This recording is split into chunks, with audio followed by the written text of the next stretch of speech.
ভাঙড়। আইএসএফ এর বুথ সভাপতির বাড়ি লক্ষ্য করে বোমাবাজি। বুথ সভাপতির বাড়ি লক্ষ্য করে বোমা ছোড়ে দুষ্কৃতীরা। গভীর রাতে বোমা ছোড়া হয়, সকালেও ইছামোলা বুথ সভাপতি তার বাড়ির সামনে বোমার সুতলি পড়তে দেখা গেছে। উত্তর কাশীপুর থানার শানপুকুর এলাকায় উত্তেজনা ছড়ায়। বোমা ছোড়ার অভিযোগ তৃণমূল আশ্রিত দুষ্কৃতীদের বিরুদ্ধে। নিজেদের গোষ্ঠীদ্বন্দ্বেই বোমাবাজি, অভিযোগ উড়িয়ে পাল্টা দাবি শাসক দলের।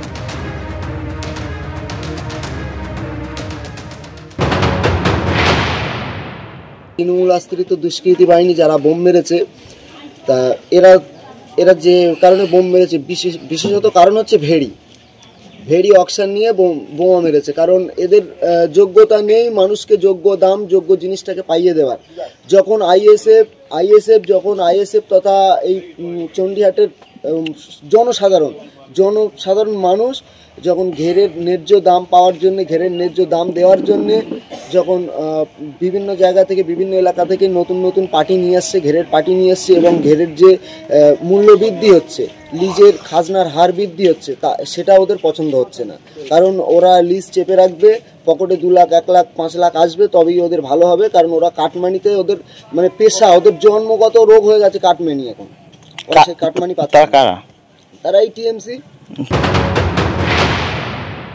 কাল রাত 1:04 তখন বাজে আমার বাড়িতে বোম মেরেছে, তারা জানি না আমি সঠিক।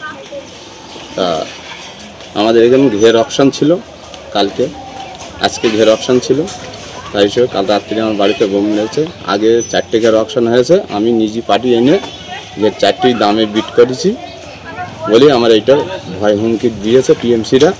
ওরা পাচ্ছে না আমাদের কাছে, ওরা ভয় হুমকি দিয়েছে। রাতের অন্ধকারে বোম না মেরেছে। কটা বোম মেরেছে? একটা মেরেছে। কারা মারলো? ও টিএমসিরা। কেন? আমি আইএসএফ করি বলে। আর ওই ভেড়ি কি বলছে? ভেড়ি জলকার আমি 4টে পার্টি এনে 4টে ঘের অপশান দিয়েছি। একটা ঘের 29,000 ছিল, সেটা 39,000 করেছি। একটা ঘের 23,000 ছিল, সেটা 33,000 করেছি। আর একটা ঘের 22,000 ছিল, সেটাও 29,000 করেছি। ওই জন্য ওরা আমাদের কাছে পোষে পারছে না বলে ওরা আমার বাড়ির ভয়ভূত দেখাচ্ছে। বুথ সভাপতি ইছামোল্লা তিনি স্পষ্ট অভিযোগ করছে তৃণমূলই তার বাড়ি লক্ষ্য করে বোমা ছুড়েছে, যদিও সমস্ত অভিযোগ অস্বীকার করেছে তৃণমূল কংগ্রেস। এটা সম্পূর্ণ ভিত্তিহীন অভিযোগ। তৃণমূলের কোনো ছেলে বোম বাঁধতেও জানে না, আর কারোর বাড়ি বোম মারতেও জানে না। ওদের নিজেদের মধ্যে নিশ্চয়ই কোনো ভাগাভাগির গণ্ডগোলে, ঠিক আছে, সেই জন্য ওদের নিজেদের মধ্যে এটা গোষ্ঠীদ্বন্দ্ব করে ওরা নিজের বাড়িতেই বোম দিয়েছে। ওরা তো অভিযোগ করছে যে তৃণমূল আশ্রিত দুষ্কৃতীরা বোমাবাজি করেছে তার বাড়িতে রাতের অন্ধকারে। না, এটা কোন তৃণমূলের কোনো ছেলের বোম বাঁধতেও জানে না, বোম মারতেও জানে না।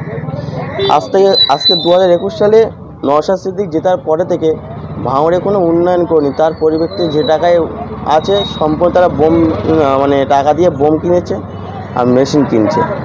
আগামী 26-এ তারা এই বোম মেশিন দেখিয়ে এখন থেকে মানুষকে উত্তেজিত করে ভয় দেখিয়ে নিজেদের বাড়ির মধ্যে বোম মারছে। এই মুখ্যমন্ত্রী আজ থেকে 6-8 মাস আগে ভাঙড়কে কলকাতা পুলিশে যুক্ত করেন। কাশীপুর থানা, ভাঙড় থানা, 3টে থানা হয়। তখন বিনীত গোয়েল সম্ভবত ছিল, আর একটু আগে হবে, 1 বছর আগে। বিনীত গোয়েল ছিল। বিনীত গোয়েল ওখানে আপনাদেরকে নিয়ে একটা হই রই ব্যাপার, যে রাজীব কুমারের পশ্চিমবঙ্গ পুলিশ ফেল, এবারে কলকাতা পুলিশ নিচ্ছে, স্কটল্যান্ড ইয়ার্ড। আরো খারাপ অবস্থা হয়েছে, ভয়ঙ্কর খারাপ অবস্থা হয়েছে।